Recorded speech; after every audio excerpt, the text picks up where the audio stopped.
اعوذ باللہ من الشیطان الرجیم بسم اللہ الرحمن الرحیم الحمد للہ رب العالمین وصلی اللہ علی سیدنا و نبینا محمد و آلہ الطیبین الطاہرین۔ ہماری بات فصل سوم زیادت وجود بر ماہیت اور عروض وجود بر ماہیت کے بارے میں تھی، اور اس کے اندر بعض مطالب کو عرض کیا گیا۔ اس فصل کے اندر بنیادی طور پہ فیلسوف یہ بتانا چاہتا ہے کہ جب بھی ہم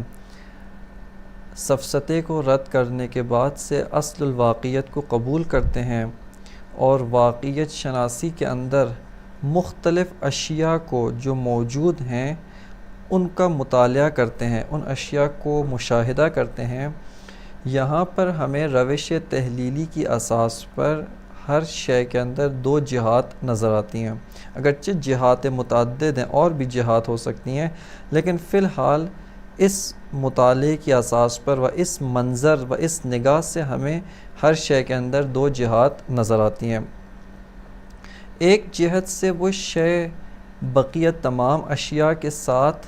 مشترک ہے، جس کو ہم اشتراک معنوی وجود کہتے ہیں،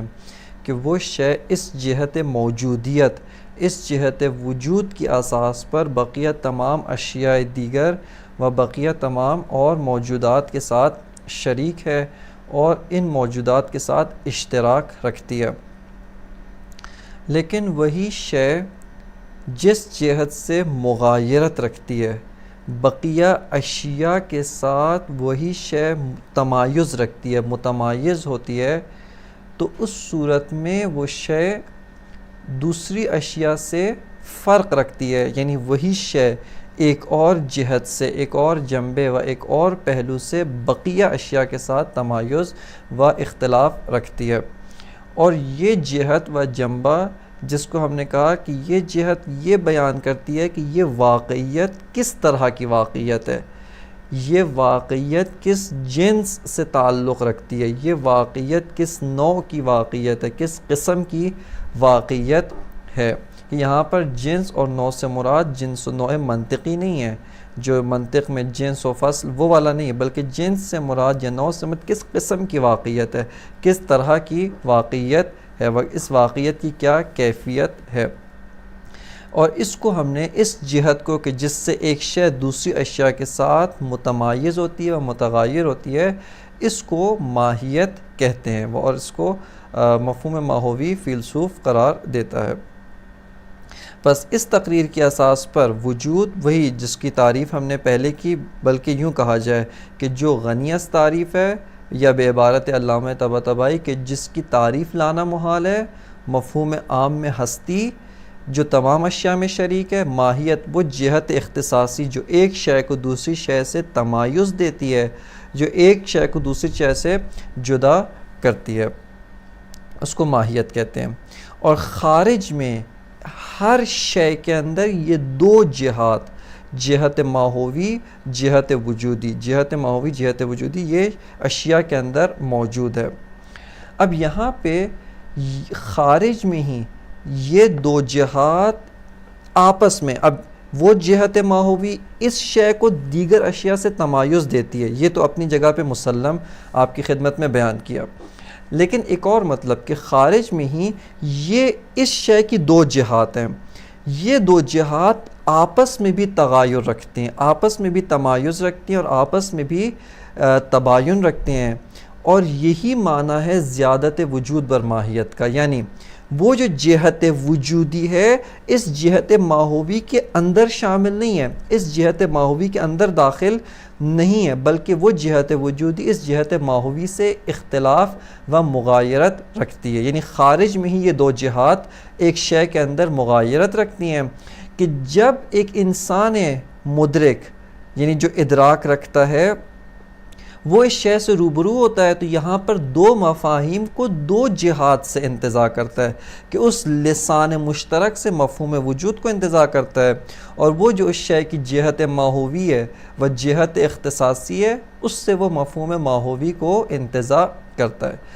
بس یہاں پہ آپ کی خدمت میں بیان کیا تھا کہ ہر شے کی یہ دو جہات آپس میں مغایرت رکھتی ہیں، اور خارج میں یہ مغایرت ہے جس کا نتیجہ تغایر مفہومی و مغایرت در مفہوم ہے۔ اس کے علاوہ زیادت کا معنی بھی یہیں سے روشن ہو جاتا ہے کہ زیادت کا معنی کیا ہے، یعنی یہ دو جہات خارج میں مغایرت رکھتے ہیں، یہ دو جہات خارج میں ایک دوسرے کے مغایر و ایک دوسرے کے غیر ہیں، غیریت رکھتے ہیں، عینیت نہیں ہے، بے عینی ہی یہ جہت ماہوی بے عینی ہی جہت وجودی نہیں ہے، یہ جہت وجودی جزء ماہیت یا عین ماہیت قرار نہیں پاتی بلکہ غیر از ماہیت ہے و خارج از ذات ماہیت قرار پاتی ہے۔ اور اس کا نتیجہ منطق میں آتا ہے کہ یہیں سے آپ متوجہ ہو سکتے ہیں کہ تاثیر فلسفہ بر دیگر علوم کس طرح سے کہ فلسفے کی اس مبنا یعنی مغایرت وجود و ماہیت کے اساس پر علم منطق میں جب تعریف کرتے ہیں اشیاء کی، کسی بھی تعریف کے اندر وجود کو اخذ نہیں کیا جاتا، یعنی کسی بھی تعریف کے اندر ہم یہ نہیں کہتے کہ الانسان ما ہو، یہ نہیں کہا جاتا الانسان ہوا حیوان ناطق موجود، کیوں؟ چونکہ اس ماہیت کے اندر وجود اخذ نہیں ہے، جہت وجود غیر از جہت ماہیت ہے، لہٰذا یہاں پر مغایرت زیادت وجود یا ان الوجود زائد علی الماہیت، اس سے مراد ان الوجود مغایر علی الماہیت کہ وجود مغایر با ماہیت ہے۔ عروض کا کیا معنی ہے؟ اس کی طرف توجہ کریں، یہ کتاب ہے، یہ میز ہے، یہ کتاب اور میز آپس میں کسی قسم کا تعلق نہیں رکھتے، یعنی بظاہر ہمیں لگتا ہے آپ اس کتاب کو لے کر باہر چلے جائیں اس میز کی صحت پہ کوئی اثر نہیں پڑتا، یا اس میز کو لے کر چلے جائیں کتاب کی صحت پہ کوئی اثر نہیں پڑتا، یعنی یہ جو کتاب اور میز ہیں یہ آپس میں مغایر ہیں، آپس میں تباین جدا ہیں، ایک دوسرے سے کوئی تعلق نہیں رکھتے، ایک سطحی بیان کی اساس پہ کہہ رہے ہیں کہ آپس میں کوئی تعلق نہیں رکھتے، اگرچہ بہت عمیق طور پہ دیکھا جائے، ہستی شناسی کے لحاظ سے دیکھا جائے ایک نوع کا ضعیف تعلق رکھتے ہیں، لیکن وہ ہمارے مد نظر نہیں ہے۔ بس یہ میز، یہ کتاب اور یہ اشیاء، یہ جو ہمارے سامنے بے تحاشا اشیاء موجود ہیں، یہ آپس میں کوئی خاص تعلق نہیں رکھتے ہیں، ان میں مغایرت ہے، ان میں بینونت ہے، یعنی تباین موجود ہے، لیکن تباین کہیں من جمیع الجہات، یعنی ایک بہت ہی عمیق اور بہت ہی وسیق ان میں تباین موجود ہے۔ فیلسوف یہاں پہ آ کے کہتا ہے کہ جب آپ نے پہلے مدعا میں یہ ثابت کیا کہ وجود زائد بر ماہیت ہے، یعنی جزء ماہیت نہیں ہے، عین ماہیت نہیں ہے، نہ ہی ماہیت جزء وجود ہے، نہ ہی ماہیت عین وجود ہے،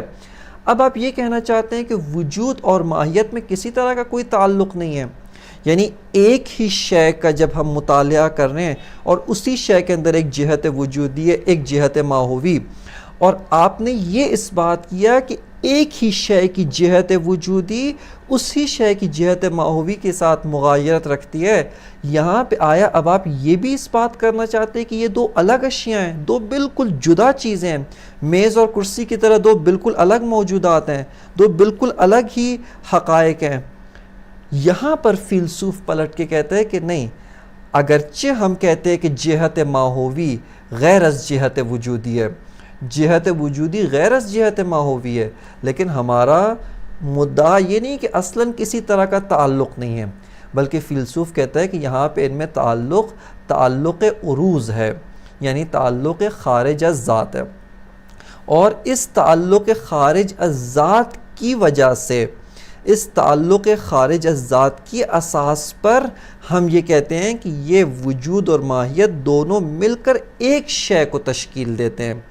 یہ وجود اور ماہیت ایک حقیقت بناتے ہیں، یعنی ایک حقیقت کس طرح سے؟ ایک حقیقت ذو جہات کہ جن کی جہات میں تباین ہے، جن کی جہات میں تغایر ہے، لیکن وہ تباین و تغایر اس شے کی وحدت کو خراب نہیں کرتے، اس شے کو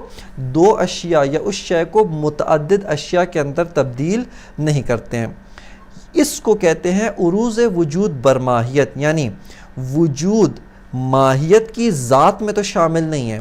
وجود ماہیت کا نہ جزء ذات ہے نہ ہی عین ذات ہے، بلکہ خارج از ذات ہے۔ لیکن کس طرح کا خارج از ذات ہے؟ آیا اس طرح کا خارج از ذات ہے کہ کوئی تعلق، کوئی ارتباط، کسی نوع کا ان میں تعلق موجود نہیں ہے، یا نہیں ایسا خارج از ذات ہے جن میں تعلق موجود ہے، اور ان میں تعلق خارج از ذات جس کو تعلق عروض کہتے ہیں وہ ان کے اندر تعلق موجود ہے۔ یہاں پہ آتے ہیں اس کو بیان کرنے کے بعد کہ یہ عروض اور تغیر، اور یعنی زیادت اور عروض، یہ دونوں ابھی جب ہم اس میں فیلسوف کی روش کی طرف اشارہ کریں گے وہاں پر بھی یہ مطلب تھوڑا اور کھل کر آئے گا، اور وہ یہ ہے کہ یہاں پر دیکھتے ہیں کہ ایک فیلسوف اس مطلب کو بیان کرنے میں کس روش سے استفادہ کر رہا ہے۔ یہاں پر فیلسوف کس طرح سے جو ہے وہ واقعیت کی تحلیل کر رہا ہے، اور کس طرح سے روش ہائے فلسفی جن کو آغاز کتاب میں، یعنی کتاب سے پہلے بلکہ مقدمات کے اندر روش فلسفہ میں بیان کیا تھا، یہاں پر فیلسوف کس کس روش کو اعمال کرتا ہے، اس مطلب کو ہم یہاں پر ذکر کرتے ہیں۔ مرحوم علامہ طباطبائی رضوان اللہ نے جہاں پر اس فصل کے آغاز میں اپنے مدعا کو بیان کیا، اصل مطلب کو بیان کرتے ہیں، یہیں پہ آ کر وہ روش کی جانب بھی اشارہ کرتے ہیں، اور روش کو بھی یہاں پر کھول کر بیان کرتے ہیں کہ جس سے جو ہے وہ ہمیں یہاں پر فیلسوف کی روش کی جانب بھی جو ہے وہ التفات حاصل ہوتا ہے۔ علامہ فرماتے ہیں کہ جب خارج میں، اب توجہ کیجئے کہ یہاں پہ فیلسوف کس روش سے اشیاء کو تحلیل کر رہے ہیں، اس کو ذرا سا دیکھنے کی ضرورت ہے۔ خارج میں جب ہم نے نفی سفسطہ کیا اور اصل الواقعیت کو اس بات کیا، اس اصل الواقعیت کا مطالعہ کرنے چلے ہم، اور اس اصل الواقعیت کو آ کر ہم مطالعہ کرتے ہیں۔ یہاں پر ہم دیکھتے ہیں کہ اگرچہ یہ اصل الواقعیت واقعیت ہونے کے لحاظ سے، موجودیت کے لحاظ سے ایک شے ہے، ایک واقعیت ہے جو ہے امتدادی ہے، ایک بہت ہی وسیع واقعیت ہے، لیکن ساتھ اس کے اندر اختلاف بھی موجود ہے، اس کے اندر آپس میں جہات تغیر بھی موجود ہے۔ یہاں پہ آ کر عقل شہودی، جس کی جانب پہلے اشارہ کیا تھا کہ عقل شہودی حضوری، یعنی عقل جو ہے وہ اشیاء کے ساتھ، چاہے اشیاء داخل نفس ہوں یا اشیاء خارج از نفس، فرق نہیں پڑتا، ان اشیاء کے ساتھ عقل ارتباط حضوری، ایک براہ راست ارتباط، ایک ارتباط حضوری برقرار کرتی ہے، اور عقل ان اشیاء کا مطالعہ کرتی ہے۔ ابھی عقل ایک شے کو اٹھا کر، مثال کے طور پہ ہم یہ لیتے ہیں عقل اس کتاب کا مطالعہ کر رہی ہے، عقل اسی کتاب کا جب مطالعہ کرتی ہے، اسی کتاب کے اندر عقل دو جہات کو پاتی ہے، یعنی درحالی کہ عقل ایک اور نگاہ سے دیکھتی ہے، کہتی ہے یہ ایک حقیقت، ایک واقعیت ہے، لیکن اس کے علاوہ عقل ایک اور جہت سے جب نگاہ کر رہی ہے، عقل کہہ رہی ہے کہ یہ ایک واقعیت ہے، لیکن ایک واقعیت ذو جہات ہے، ایک واقعیت ذو جوانب ہے، ایک واقعیت جو جہات متعدد، جوانب متعدد رکھتی ہے۔ یہاں پہ عقل آ کر اسی ایک واقعیت، جو ایک واقعیت ہے، اس کی تحلیل کرتی ہے۔ توجہ کریں، عقل کس طرح سے تحلیل کرتی ہے؟ اس ایک واقعیت کے اندر جو جہات موجود ہیں، ان جہات کا آپس میں ایک دوسرے کے ساتھ فرق دیکھنا، یہ جو جہت ماہوی ہے اس جہت وجودی کے ساتھ مغایرت رکھتی ہے، یہ جہت وجودی غیر از جہت ماہوی ہے، یعنی ان اشیاء، یعنی یہ ایک شے کے اندر جو جہات ہیں، ان جہات میں آپس میں مغایرت موجود ہے، اور اس کو جو ہے اصطلاح کے مطابق علامہ نے یہاں پہ جو اصطلاح استعمال کی ہے وہ اصطلاح ہے تجرید، یعنی عقل آ کر ایک شے کی جہات کو جدا جدا کرنا، مجرد کرنا، تحلیل کرنا، اسی کو علامہ نے ایک بعض جگہوں پہ تحلیل عقلی سے بھی جو ہے وہ تعبیر کی ہے، لیکن یہاں پہ علامہ تجرید کا اصطلاح استعمال کرتے ہیں کہ عقل آ کر اسی شے کو، ایک شے، ایک واقعیت، ایک ہی حقیقت، اسی کو آ کر عقل جو ہے کھولتی ہے اور اس کی جہات کو ایک دوسرے سے جدا کر کے ان جہات کے احکام کو بھی الگ کرتی ہے۔ پس عقل آ کے کہتی ہے یہ ایک شے ہے، لیکن ایک شے ذو جہات، ایک جہت اس کی جہت ماہوی ہے، اس جہت ماہوی میں یہ احکام ہے، یہ جہت ماہوی یہ ہے. اسی شے کی ایک اور جہت ہے، وہ جہت وجودی ہے. اس جہت وجودی اور اس جہت ماہوی میں تغیر پایا جاتا ہے. بس عقل نے آ کے اس شے کی جہات کو مغایرت کیا، اس شے کی جہات کو تحلیل کر کے کھولا اور اس شے کی جہات کو آپس میں تجرید کیا. پھر عقل آ کر ایک اور مطلب کی طرف متوجہ ہوتی ہے، اور وہ یہ کہ خوب آپ نے جو ہے اس شے کی جہات کو جدا کیا،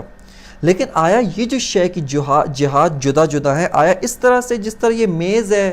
اس کا کتاب سے تعلق نہیں اور اسی طرح دیگر اشیاء کے ساتھ تعلق نہیں، ایک دم مغایر، ایک دم جدا جدا اشیاء ہیں. یہ کرسی کا اس میز سے تعلق نہیں ہے، یہ لباس کا میز سے تعلق نہیں ہے، اور اس طرح الگ الگ ایک دم اشیاء جدا جدا ہیں. خوب اگر اس طرح سے ہوتا تو جس طرح ہم یہ کہتے ہیں یہ بہت ساری اشیاء، یہ میز الگ ہے، یہ کرسی الگ ہے، کوئی بھی نہیں کہتا یہ ایک شے ہیں، یہ میز اور کرسی ایک چیز ہے. یہ لباس اور میز اور کرسی اور کتابیں اور یہ ساری جو اشیاء یہاں موجود ہیں یہ سب کی سب ایک چیز ہے. کوئی بھی اس بات کا حکم نہیں کرتا ہے. لیکن ہم تو یہاں پہ وجود اور ماہیت ان میں ایک نوع کا اتحاد بھی محسوس کرتے ہیں. یہاں پہ ایک نوع کا ان میں جو اتحاد بھی محسوس کرتے ہیں.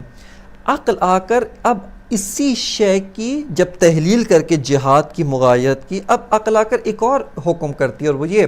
کہ درست ہے کہ میں نے کہا کہ وجود کی جہت غیر از جہت ماہوی ہے. وجود اشیاء کی ذات ماہوی کے اندر نہیں داخل، اس کی ذات ماہوی میں شامل نہیں ہوا ہے. لیکن اس طرح سے بھی نہیں ہے کہ وجود الگ پڑا ہوا ہے، ماہیت الگ پڑی ہوئی ہے، یہ دو چیزیں ہو جائیں، نہیں، بلکہ شے کی وحدت کو محفوظ رکھتے ہوئے، شے کی وحدت کو حفظ رکھتے ہوئے خارج میں دو جہات ہیں، اور یہ دو جہات آپس میں تباین رکھتی ہیں. پس یہاں پر ایک نوع کا اتحاد در دل غیریت موجود ہے، اور غیریت در اتحاد ہے. یعنی اتحاد در غیریت ہے، عینیت در غیریت یہاں پر موجود ہے. اور وہ عینیت کس طرح کی عینیت ہے؟ وہ عینیت ہے جس طرح کی صفت اور موصوف کی عینیت ہوتی ہے. صفت اور موصوف کی عینیت اس طرح سے ہوتی ہے کہ مثال کے طور پہ آپ کہتے ہیں کہ الانسان عالمون. اب عالم ہونا انسان کی ذات میں شامل نہیں ہے. اس طرح سے نہیں ہے کہ آپ انسان کی ذات سے عالم کو سلب کریں تو یہ انسان ہی نہ بچے. آپ انسان کی ذات سے حیوانیت کو سلب کریں، یہ انسان نہیں ہے. آپ انسان کی ذات سے ناطقیت کو سلب کریں، یہ انسان نہیں ہے. سلب الشیء نفسی جو محال ہے. لیکن آپ انسان سے عالم کو سلب کریں، انسان انسان ہے لیکن انسان غیر عالم ہے، انسان جاہل ہے. بس علم انسان کی ذات کے اندر داخل نہیں ہے لیکن انسان کے ساتھ اتحاد رکھتا ہے. اور کس طرح کا؟ انسان موصوف ہے، علم اس کی صفت ہے. علم عارض بر موصوف ہے، علم عارض بر انسان ہے، اور اس کو عروض کہتے ہیں. بس عروض کا معنی کیا ہے؟ ایک نوع کی عینیت، جو عینیت خارج از ذات ہو، جو عینیت خارج از ذات موضوع جس طرح کی عینیت ہو، جیسے صفت اور موصوف کی عینیت ہوتی ہے، اس کو عروض کہتے ہیں. عقل جب آ کر توصیف، اب یہاں پہ روش توصیفی ہے، عقل توصیفی ہے، وہ آ کے کہتی ہے کہ یہ جو شے ہے کتاب، یہ کتاب موجود اور اس کی جو جہت کتابیت ہے خارج میں ہی وہ جہت موجودیت سے مغایرت رکھتی ہے. لیکن آیا مغایرت تام ہے؟ عقل کہتی ہے مغایرت تام نہیں ہے، بلکہ ان میں جس طرح کی مغایرت ہے وہ مغایرت صفت و موصوف ہے، کہ صفت داخل در ذات موصوف نہیں ہوتی، جزء ذات موصوف نہیں ہے. صفت جزء ذات جو ہے وہ موصوف نہیں بنتی، لیکن ایک نوع کی عینیت ہے، ایک نوع کا اتحاد ہے، ایک نوع کا ارتباط شدید پایا جاتا ہے. اور وہ ارتباط کیا ہوتا ہے؟ ارتباط صفت با موصوف. پس موجودیت اس ماہیت کے ساتھ، اس جہت ماہوی کے ساتھ جو اتحاد رکھتی ہے وہ اتحاد عروضی، یا اس کو آپ کہیں کہ صفت کا موصوف کے ساتھ اتحاد ہے. پس جب ہم کہتے ہیں کہ وجود عارض بر ماہیت ہے، وجود متحد با ماہیت ہے، لیکن اتحاد خارج از ذات، نہ جزء ذات نہ عین ذات، بلکہ اتحاد خارج از ذات و اتحاد صفت با موصوف، اس کو جو ہے وہ عروض کہتے ہیں۔ یہیں پہ بس ایک اصطلاحات اگر منطق سے استفادہ کریں تو علم منطق میں جہاں پہ مرحوم مظفر رضوان اللہ نے اس بحث کو مطرح کیا تھا باب کلیات خمس میں، ایک شے کو آپ قرار دیتے ہیں، کوئی بھی شے لیں، اس شے کے ساتھ ہم بقیہ تمام اشیاء کی جہات، بقیہ تمام اشیاء کی نسبت کو جب ہم پڑھتے ہیں، مطالعہ کرتے ہیں، ایک شے اس کے ساتھ بقیہ تمام اشیاء کی نسبت کو مطالعہ کرتے ہیں، ہم دیکھتے ہیں بہت ساری اشیاء اس شے کے ساتھ اصلاً کوئی تعلق نہیں رکھتی ہیں، بہت ساری اشیاء اس شے سے اصلاً کوئی تعلق نہیں، وہ اس پہ حمل نہیں ہوتے ہیں۔ مثال کے طور پہ آپ یہ قضیہ بنا سکتے ہیں الحجر و شجرون، یہ قضیہ باطل ہے، کیوں؟ چونکہ شجر وہ حجر کے اوپر حمل نہیں ہوتا ہے، ان میں کسی نوع کا اتحاد موجود نہیں ہے کہ یہ ساری مباحث وحدت و کثرت کے اندر تفصیل کے ساتھ بیان ہوں گی، مرحلہ وحدت و کثرت میں۔ لیکن بہت ساری اشیاء کو دیکھتے ہیں کہ وہ اشیاء اس موضوع کے ساتھ، اس ایک شے کے ساتھ اتحاد رکھتے ہیں۔ کس نوع کا اتحاد؟ یہاں پر اب فرق ہو جاتا ہے، اور یہ کہ یہ جو محمول ہے جو اس موضوع کے اوپر حمل ہو رہا ہے، آیا اس کی ذات میں شامل ہے، اس کی ذات میں دخیل ہے، اس کو ذاتی کہتے ہیں۔ یعنی وہ محمول کہ جو جزء ذات موضوع ہو یا عین ذات موضوع، اس کو ذاتی کہتے ہیں، اور وہ محمول کہ جو جزء ذات موضوع نہیں ہے، اس موضوع پہ حمل ہوتا ہے لیکن اس کی ذات کا حصہ نہیں ہے، خارج از ذات ہے، خارج از ذات اس شے پہ حمل ہوتا ہے، اس کو عرضی کہتے ہیں کہ ذاتی یا تو جنس یا فصل یا نوع ہے، عرضی یا تو اس کی مزید تقسیمات ہیں کہ جس کو علم منطق نے تفصیل کے ساتھ بیان کیا جاتا ہے۔ پس عرضی عروض یعنی یہ شے خارج از ذات موضوع ہے لیکن مکمل طور پہ بے ربط با ذات موضوع نہیں ہے، بلکہ اس ذات موضوع کے ساتھ ارتباط رکھتی ہے۔ اور کس نوعیت کا ارتباط صفت با موصوف، یعنی صفت جس طرح سے خارج از ذات موصوف ہے لیکن اس موصوف پر حمل ہوتا ہے۔ بس یہاں پر اس مدعا کو علامہ طباطبائی بیان کرتے ہیں، اور اس کے بعد سے اس کے جو استدلالات ہیں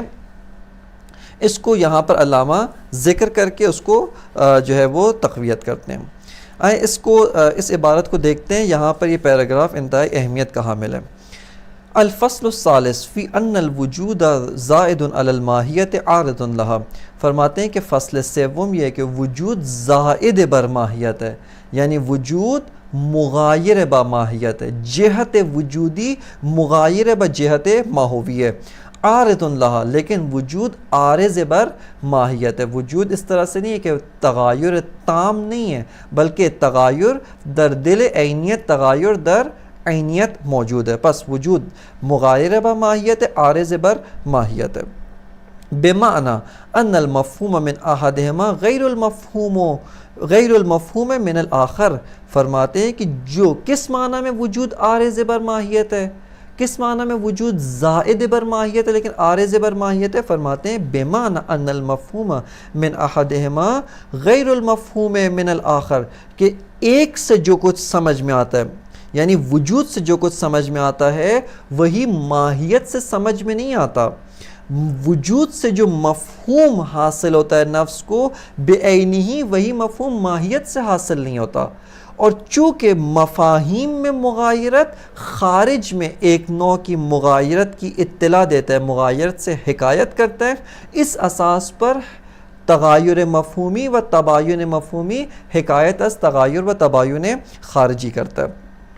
پس فرماتے ہیں بمعنی ان المفہوم من احدہما غیر المفہوم من الآخر فللعقل، پس اب عقل آ کے یہاں پہ علامہ روش کی جانب بھی اشارہ ہے، دقت کے ساتھ کہ یہ ان تمام مطالب کو علامہ کی ان 3 سطور سے استخراج کرنا ہے۔ فرماتے ہیں فللعقل ان یجرد الماہیت وہی ما یقال فی جواب ما ہو، فرماتے ہیں کہ عقل جو ہے ماہیت کو تجرید کرتی ہے، کس سے؟ عن الوجود، یعنی فللعقل ان یجرد الماہیت، اس بریکٹ کو چھوڑ کے عن الوجود، یہ عن الوجود متعلق یجرد ہے کہ یہاں پر عقل یحلل تحلیل کرتی ہے، جدا کرتی ہے ماہیت کو وجود سے، جنبہ ماہوی کو خارج میں بھی جب عقل حضوری خارج میں اشیاء کے ساتھ ارتباط برقرار کرتی ہے، اس کا جنبہ ماہوی غیر از جنبہ وجودی ہے، جنبہ وجودی غیر از جنبہ ماہوی ہے، اور جب مفاہیم کی صورت میں، علم حصولی کی صورت میں ان دو جہات کے مفاہیم ذہن میں آتے ہیں، عقل یہاں پر بھی حکم کرتی ہے کہ یہ جو شے ہے،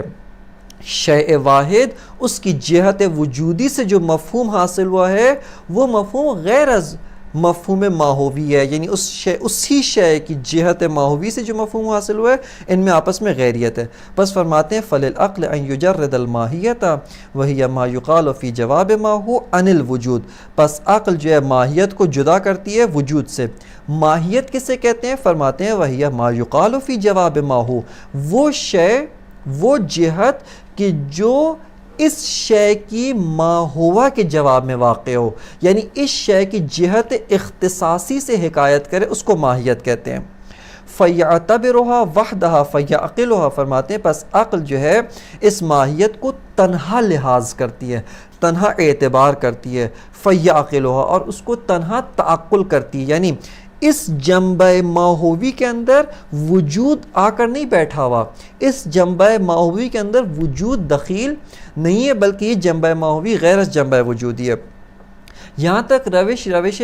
تحلیلی یا روش تجریدی سے استفادہ کیا۔ ثم یصفها بالوجود، پھر اب آیا ان میں کوئی کسی نوع کا ارتباط نہیں ہے، عقل آ کے کہتی ہے نہیں، ان میں ایک نوعیت کا ارتباط ہے، یعنی ثم یصف العقل، یصف کا فاعل العقل ہے، کہ پھر عقل آتی جس کو ہم نے کہا عقل توصیفی یا عقل توصیفی، جو صفت اور موصوف کا ارتباط برقرار کرتی ہے، وہ اس ماہیت کو موصوف قرار دیتی ہے، اور پہلے حکم کیا تھا کہ وجود اس ماہیت کی ذات میں شامل نہیں ہے، وجود جزء ماہیت نہیں ہے، وجود عین ماہیت نہیں ہے، لیکن وجود صفت برائے ماہیت ہے، یہ ماہیت موجودہ ہے، بس وجود صفت برائے ماہیت ہے۔ صفت کا معنی بیان کیا، ارتباط خارج از ذات کو صفت کہا جاتا ہے۔ ثم یصفها بالوجود، پھر عقل جو ہے وجود کو صفت برائے ماہیت قرار دیتی، نہیں ماہیت موصوف ہے، وجود صفت ہے، اور فرماتے ہیں وَهُوَ معنى العروض، کہ یہاں پہ عبارت میں اشتباہ، اگرچہ لکھا عرض ہے لیکن حقیقت میں دیگر نسخ میں عروض ہے، اور یہی درست ہے کہ عروض جس کا اس میں فاعل عارض ہے وہی کیا نام ہے، اس کا مصدر عروض ہے۔ فرماتے ہیں کہ وَهُوَ معنى العروض، اس کے علاوہ عروض ایک اصطلاح فلسفی ہے، یعنی ارتباط دو اشیاء جن کا ارتباط خارج از ذات ہو، بطور صفت و موصوف ہو، کہ صفت و موصوف کی جو ہے وسیع انواع کہ اس میں جانا مقصود نہیں ہے، صرف مقصود یہ ہے کہ ارتباط خارج از ذات یہ جو ہے وہ عروض کہلاتا ہے۔ بس فرماتے ہیں وَهُوَ معنى العروض، یہ معنی عروض ہے۔ فَلَيْسَ الْوُجُودُ عَيْنًا لِلْمَاهِيَةِ وَلَا جُزْءًا لَهَا، پس وجود نہ تو عین ماہیت ہے نہ ہی جزء ماہیت ہے، ذات ماہیت میں نہیں ہے، ذاتی منطق کی اصطلاح کے مطابق وجود ذاتی ماہیت نہیں ہے بلکہ عرضی ہے، عارض ہے، حمل ہوتا ہے لیکن حمل بطور عروض و حمل بطور عرضی حمل ہوتا ہے۔ پس فلیس الوجود عینا للماہیت ولا جزءا لها، یہ علامہ طباطبائی رضوان اللہ نے اس فصل کی جو محتوی ہے اس کی تقریر یوں بیان کی ہے۔ یہاں پر ہم آتے ہیں، آ کر اسی فصل کی اور علامہ کے اسی بیان کی ایک اور طرح سے تقریر کی گئی ہے، ایک اور طرح سے مطالب کو وضاحت دی گئی ہے کہ جو اساتید و حکماء اسلامی کے مطابق یہ تقریر درست نہیں ہے، اور یہ تقریر مبانی فلسفی و مبانی معرفت شناسی کے ساتھ سازگاری نہیں رکھتے۔ ایک تقریر وہی تھی، سب سے پہلی اور درست تقریر وہی ہے کہ خارج میں ایک شے واحد ذو جہات ہے جس کی جہات جدا جدا ہیں، اور ان جہات میں خارج میں مغایرت موجود ہے، اور یہی خارج کی مغایرت جب ذہن انسانی میں انعکاس پیدا کرتی ہے، ذہن انسانی میں منتقل ہوتی ہے، تو دو مفاہیم جدا اور دو مفاہیم جو ہے وہ مغایر ہمیں حاصل ہوتے ہیں، کہ ایک مفہوم سے یہی شے بقیہ تمام اشیاء کے ساتھ جہت اشتراکی رکھتی ہے، لیکن وہی شے ایک مفہوم دیگر سے بقیہ اشیاء کے ساتھ جو ہے وہ جہت اختلاف و جہت اختصاص و جہت مغایرت رکھتی ہے، اور اسی شے کے ان دو جہات میں خارج میں مغایرت ہے۔ یہ دقت کے ساتھ اس کے اوپر تاکید کی جا رہی ہے کہ یہ مغایرت خارج میں مغایرت ہے۔ بعض اور جو بزرگان ہیں انہوں نے آ کر علامہ طباطبائی کی اسی فصل کو ایک اور طرح سے بیان کیا ہے۔ انہوں نے کہا ہے کہ یہاں پر علامہ نے کیا کہا ہے کہ جو ایک سے یعنی مفہوم ماہویہ، مفہوم وجودیہ، یہ آپس میں مغایر ہیں، لیکن خارج میں مغایرت موجود نہیں ہے، بلکہ خارج میں جہت وجودی عین جہت ماہویہ، یعنی خارج میں وجود اور ماہیت میں کسی طرح کا تغایر موجود نہیں ہے، کسی نوع کا تباین موجود نہیں ہے، کسی جہت سے مغایرت موجود نہیں ہے، بلکہ خارج میں عینیت ہے،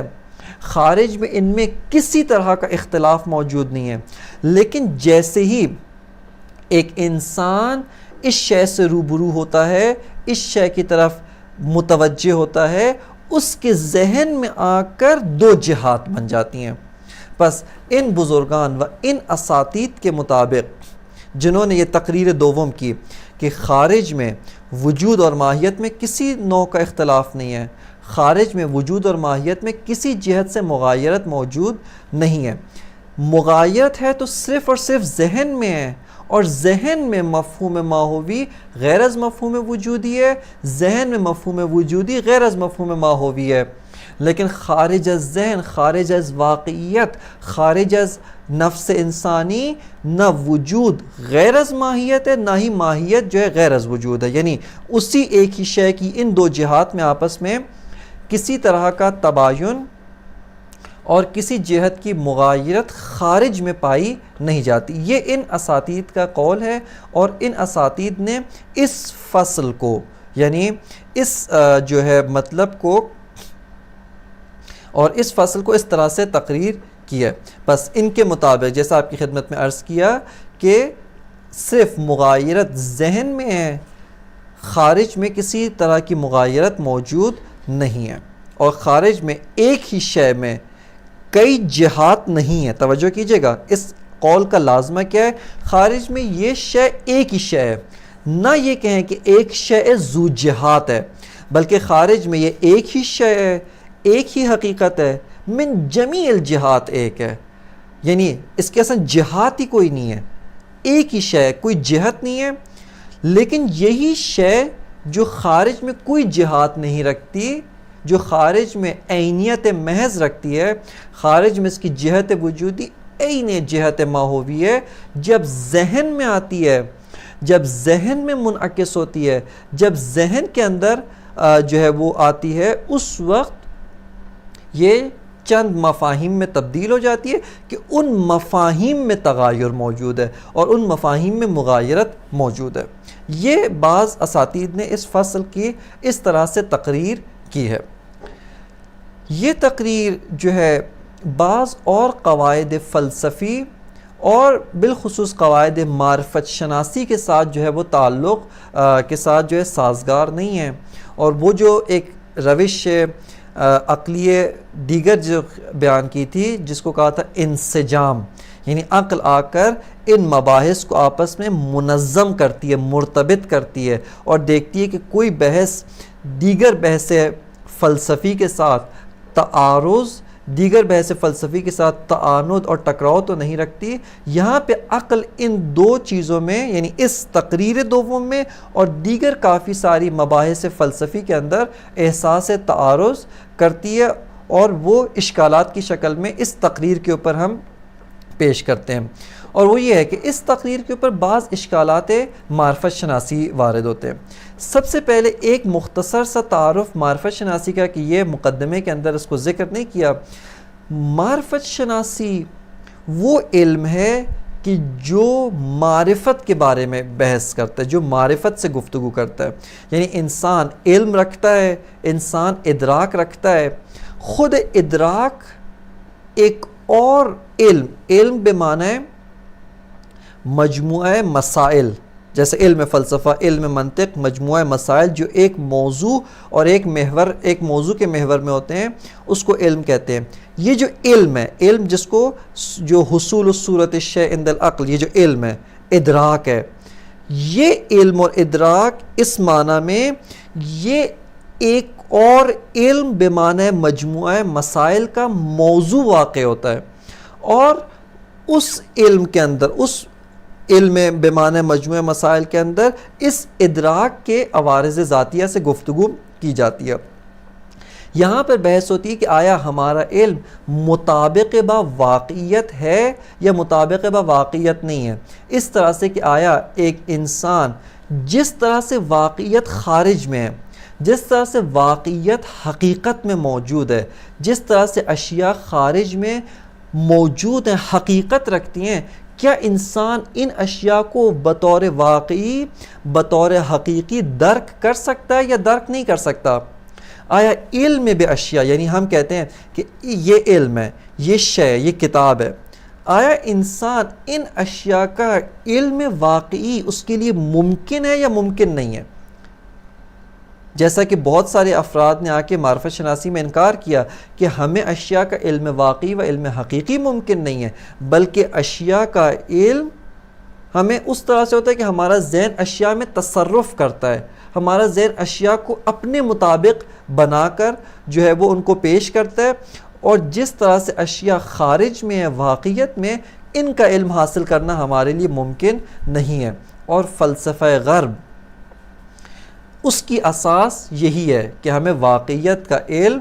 ممکن نہیں ہے، یعنی معرفت شناسی کے اندر انہوں نے اس مبنی کو اختیار کیا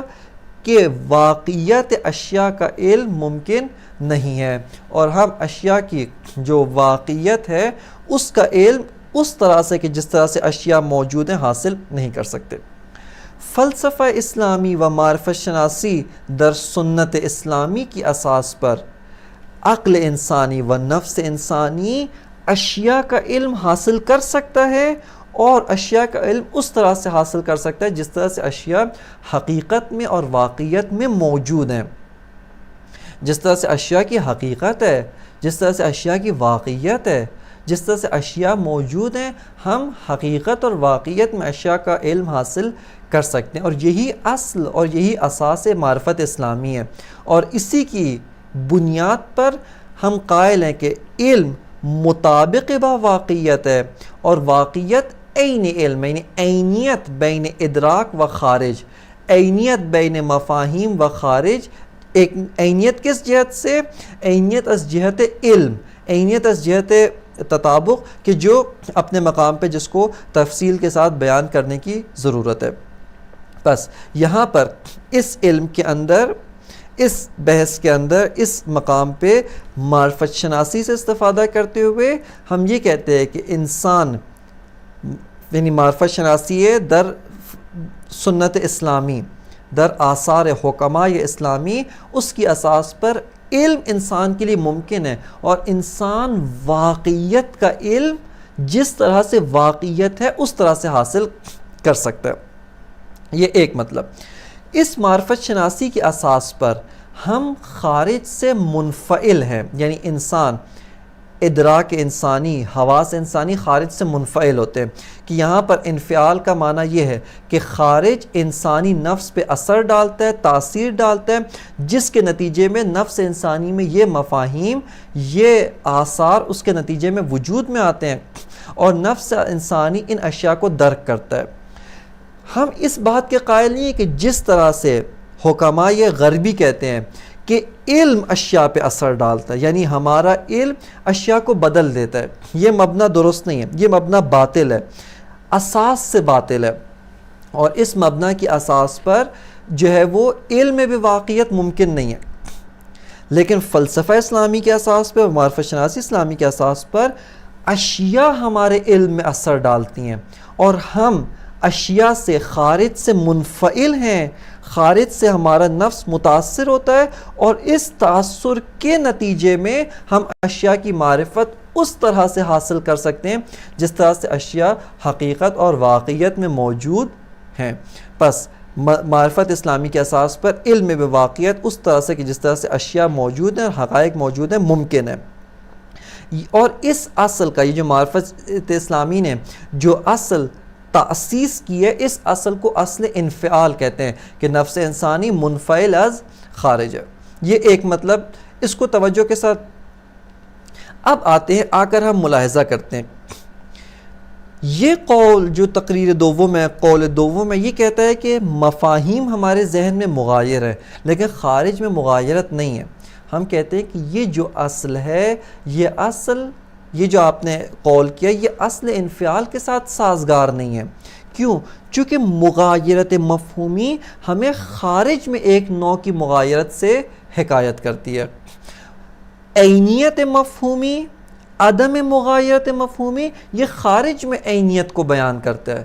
اور مغایرت مفہومی یہ خارج میں مغایرت کو بیان کرتا ہے. بس یہ ممکن نہیں ہے کہ خارج میں ایک شے وہ دوسری شے سے مکمل جدا ہو لیکن ہمارا ذہن ایک مفہوم انتزاع کر رہا ہو، ہمارا ذہن اس سے ایک ہی مفہوم حاصل کرو. یہ ممکن نہیں ہے. کیوں؟ چونکہ اگر ان دو اشیاء میں کسی جہت سے کوئی بھی اشتراک نہ ہوتا، ایک جہت بھی مشترک نہ ہوتی، ایک جنبہ بھی اشتراکی موجود نہ ہوتا، اس صورت میں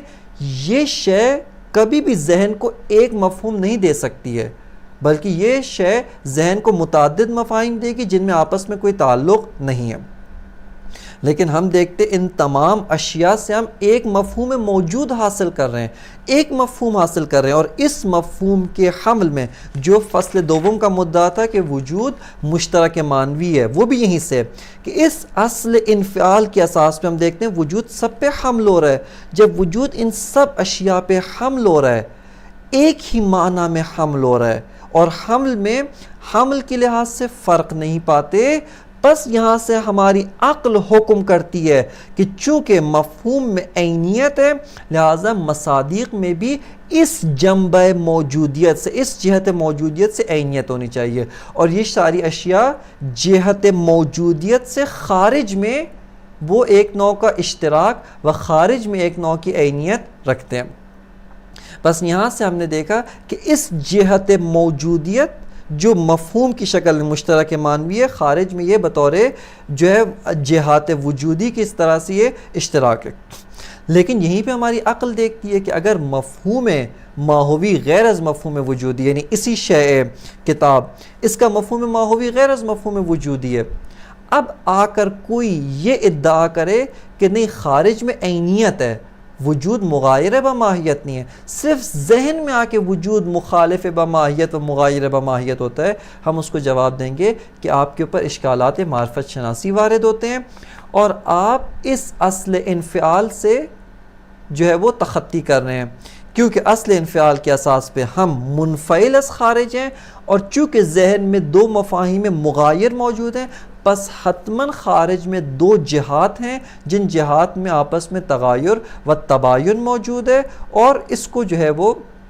ہم زیادت وجود بر ماہیت کا نام دیتے ہیں. پس خارج میں وجود نہ تو جزء ماہیت ہے نہ ہی عین ماہیت ہے بلکہ مغایر با ماہیت ہے. اگرچہ ایک شے کی وحدت کے ساتھ شے واحد ذو جہات، اسی میں ایک جہت وجودی ایک جہت ماہوی، اور ان دو جہات میں آپس میں مغایرت موجود ہے. پس معرفت شناسی کی اساس پر انتزاع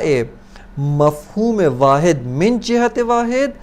از مصادیق کثیرہ من جہت کثرت محال ہے. یعنی ایک مفہوم آپ حاصل کر رہے ہیں مصادیق متکثرہ سے، لیکن آپ کیسے حاصل کر رہے ہیں کہ ان مصادیق متکثرہ میں کوئی جہت مشترک نہیں ہے لیکن آپ پھر بھی ایک مفہوم حاصل کر رہے ہیں. فرماتے ہیں یہ محال اور سفسطہ ہے. بس انتزاع مفہوم واحد من جہت واحد کہ جس جہت سے وہ ایک مفہوم ہے مشترک معنوی ہے، از مصادیق متکثر من جہت کثرت، ہاں مصادیق متکثر من جہت وحدت جو ان کی جہت وجودی ہے، اس سے اگر ہم ایک مفہوم حاصل کریں کوئی اشکال نہیں، کیونکہ جہت وحدت وجودی، جہت وحدت سے ہم ایک مفہوم حاصل کر رہے ہیں، یہ درست ہے اور قواعد معرفت شناسی کے ساتھ سازگار ہے، اور اشتراک معنوی کی اساس اور بنیاد بھی یہی ہے. اسی طرح سے انتزاع مفاہیم کثیر، ہم متعدد مفاہیم جو ایک دوسرے سے جدا ایک دوسرے سے مغایرت رکھتے ہیں،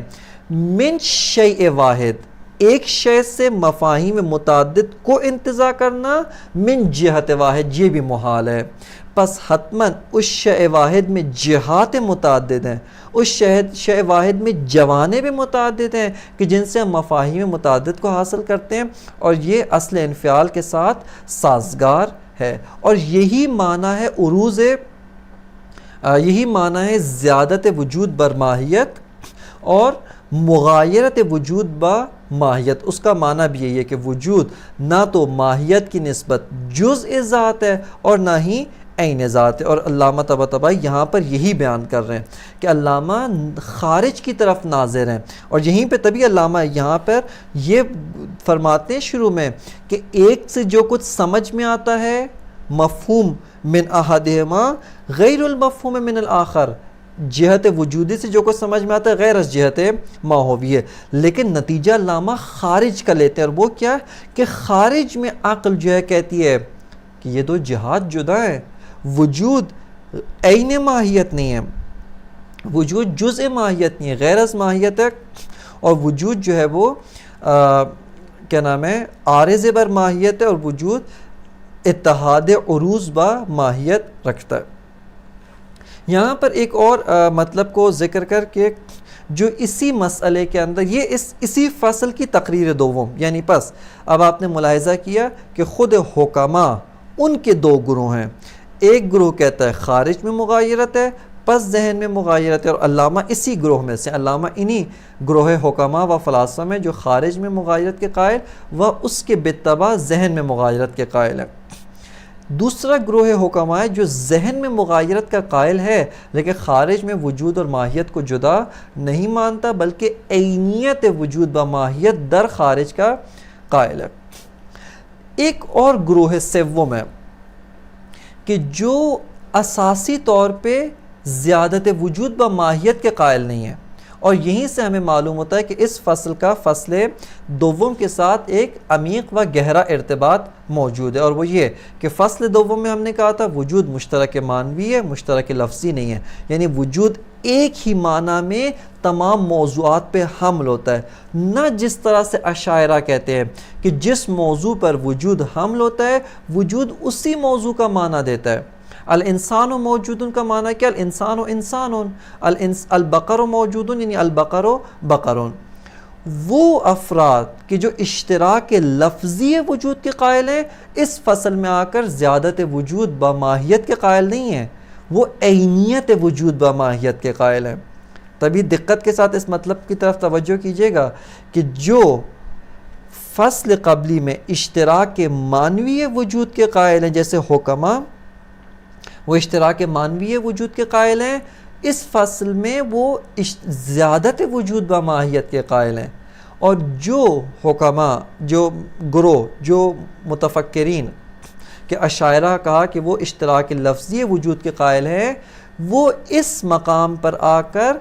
زیادت وجود با ماہیت کے قائل نہیں ہیں بلکہ عینیت وجود با ماہیت کے قائل ہے، کہ ان کا مدعا یہ ہے کہ جس طرح سے وجود نہ تو خارج میں زائد با ماہیت ہے، مغایر با ماہیت ہے، نہ ہی ذہن میں جو ہے مغایر با ماہیت ہے، یعنی وجود کے مفہوم سے جو کچھ ہمیں سمجھ میں آتا ہے وہی مفہوم ماہوی ہے، لہٰذا وہ یہ کہتے ہیں کہ الانسان موجود کا معنی کیا؟ الانسان انسان، البقر موجود کا معنی کیا؟ البقر بقر، الواجب موجود یعنی الواجب واجب۔ پس ان کے نزدیک حتیٰ ذہن میں بھی، حتیٰ نفس کے نزدیک اور علم حصولی میں بھی جس طرح سے خارج میں کوئی مغایرت نہیں، اسی طرح علم حصولی میں بھی ان کے نزدیک کوئی مغایرت نہیں ہے، اور یہ زیادت وجود با ماہیت کے مخالف قول ہے کہ جو اصلاً قول حکماء کے ساتھ بالکل بھی سازگار نہیں ہے۔ بس اس مسئلے کے، اور یہ اشعریوں کا قول ہے کہ جن کو اشعری ابو الحسن اشعری اور ان کے پیروکار جو متکلمین ہیں ان کا یہ قول ہے کہ وجود عین ماہیت ہے، زائد با ماہیت نہیں، اور وجود مشترک